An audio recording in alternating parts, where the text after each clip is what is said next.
Les amis, si je n'avais pas des entreprises en Afrique, je pense que cette semaine où je vous parle, j'aurais fait mes bagages et je serais rentrée dans l'un des pays africains où je serais rentrée dans mon pays natal, tranquillement, pour commencer à apporter ma pierre. La semaine passée, nous avons eu un webinaire de haute pointure avec un intervenant de grande qualité. Et cet intervenant, M. Edgar Girasem, qui est un financier, voilà, et qui s'intéresse beaucoup aux notions du développement et aux notions de croissance économique, tout ça, il a dit une phrase qui m'a beaucoup marqué. Il a dit cette phrase que vous écoutez. Les Occidentaux ont fait, d'Europe et d'Amérique, même nos amis japonais ont fait la révolution industrielle. Mais nous, on a manqué cette affaire. OK, c'est pas grave.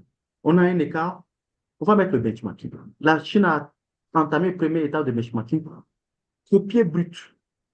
Après, ils ont copié donc, ils voient ce qui se passe là-bas, ils aiment, pour se mettre au pas. Les premiers produits sont des produits d'abord intensifs en main-d'œuvre. On fabrique les habits, les chaussures, les trucs. Et ça, ils nous dit nos marchés, on a dit le produit chinois. C'est de mauvaise qualité. Tous, on s'est moqué de ça. Et mais toi, tu vas prendre les produits chinois, ainsi de suite. En fait, ils préparaient la seconde étape, où ils devaient augmenter en valeur. Ils formaient leurs gars. Et je me suis posé la question de savoir qui va bâtir l'Afrique si ce n'est pas nous? Qui va payer ce prix pour que l'Afrique soit développée si ce n'est pas nous? Si ça ne commence pas sur notre génération. Et pendant qu'il parlait, ça m'a rappelé la période où je suis allée au Cameroun, rester pendant une certaine période afin de mettre sur pied toutes les académies. Et ça m'a rappelé aussi pourquoi est-ce que je prends certaines décisions. Pourquoi est-ce que je fonctionne d'une certaine façon. Vous savez, les amis, moi j'ai été en Angleterre. Et étant en Angleterre, j'ai eu la chance de rencontrer des peuples venant un peu de partout dans le monde entier. On avait les Asiatiques, on avait les Pakistanais, on avait les Juifs, on avait les Européens, tout type d'Européens en fait, parce que parmi les Européens, il y a encore des différences, dépendamment de la géolocalisation. On avait les Africains de plusieurs pays et je me suis rendu compte de la différence entre ces peuples. J'ai compris que c'était une différence de mentalité. Vous allez voir par exemple l'Asiatique, quel que soit ce qu'il fait à l'étranger, il réfléchit toujours comment est-ce que son pays peut être bénéficiaire. Comment est-ce qu'il peut rentrer, apporter une touche à son pays. Comment est-ce qu'il peut faire profiter son pays de ce qu'il a appris.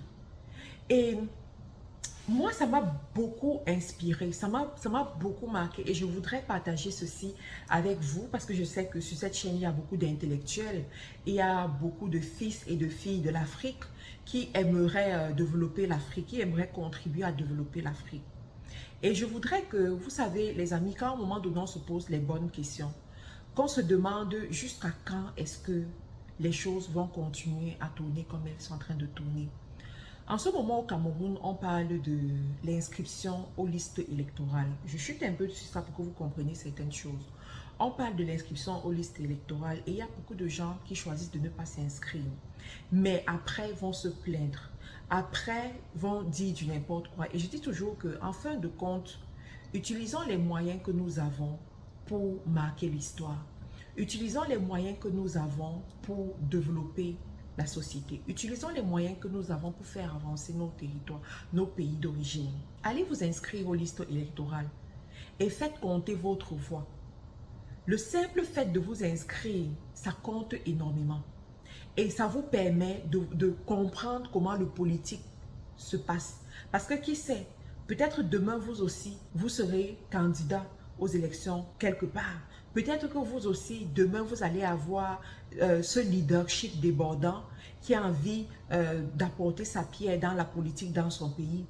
Mais si, à un moment donné de votre vie, vous ne rentrez pas dans le système, vous ne connaissez pas comment le système fonctionne, les amis, on a encore un grand chemin à faire. Je vous assure, on a encore un grand chemin à faire. De l'autre côté aussi, je veux parler à ceux-là qui sont en Occident depuis 10 ans, ne sont plus jamais rentrés dans leur pays d'origine. Ils sont là depuis 15 ans. Il y en a même qui disent que, ah, moi je ne veux plus, hein, ils font ce qu'ils veulent là-bas. Mon ami, si toi tu ne veux plus, à un moment donné, tes enfants vont te demander tes comptes. À un moment donné, tes enfants vont te demander de raconter ton histoire, de raconter l'histoire de leur origine. Et c'est à ce moment où tu vas raconter une histoire qui est sombre. Sauf que, quelqu'un a dit, ne te demande pas ce que ton pays a fait pour toi, mais demande-toi ce que toi tu as fait pour ton pays. Et à ce moment, ta conscience va te demander ce que toi tu as fait pour ton pays. Qu'est-ce que tu as fait pour ton pays? Qu'est-ce que tu as fait pour le développement de cette nation? Comment est-ce que tu as contribué? Un jour, j'étais à une conférence de Tian Nian, notre grand frère, et il a dit une phrase qui m'a beaucoup marqué. Quelqu'un lui a posé la question de savoir, Tian Nian, tu viens nous enseigner comment est-ce qu'on doit s'intéresser à l'Afrique, comment est-ce qu'on doit impacter l'Afrique, on voit ce que tu fais, mais nous ici on se pose la question de savoir comment est-ce qu'on peut faire pour apporter aussi cette révolution, pour apporter le changement. Et voilà sa réponse. Il a dit, aujourd'hui il y a les réseaux sociaux, aujourd'hui il y a les moyens de communication diversifiés. Essaye de prendre une personne sous ton aile. Aide cette personne qui est basée en Afrique à faire ce que toi tu sais faire. Tu seras en train d'aider l'Afrique. Parce qu'aujourd'hui, l'un des problèmes de l'Afrique, c'est le manque du know-how. Du know-how, comment les choses fonctionnent. Les Africains ne savent pas, n'ont pas la connaissance. Les Africains sont ignorants sur plusieurs domaines. Mais toi qui as eu la chance de sortir de l'Afrique, toi qui as eu la chance d'aller dans d'autres pays et d'apprendre des nouvelles choses, si tu prends la peine de transmettre ces connaissances à une personne, tu seras en train d'aider ton pays, tu seras en train d'aider cette personne. Et j'ai trouvé ça tellement pertinent parce que c'est à force de faire un pas qu'on remarque une grande progression. Si tu commences à faire des petites choses maintenant, au bout de 5 ans, tu auras un impact incroyable. Et on va te demander comment est-ce que tu as commencé. Tu vas dire, j'ai commencé avec une personne. J'ai commencé par cette petite action. Alors vous, je vais vous dire, nous sommes au 6e mois de l'année. Nous sommes à la moitié de l'année. 2024 ne doit pas finir comme 2023 ou bien comme les années précédentes. Posons-nous les bonnes questions et commençons à faire quelque chose. Aucune action est petite. Aucune décision est sans conséquence. D'accord?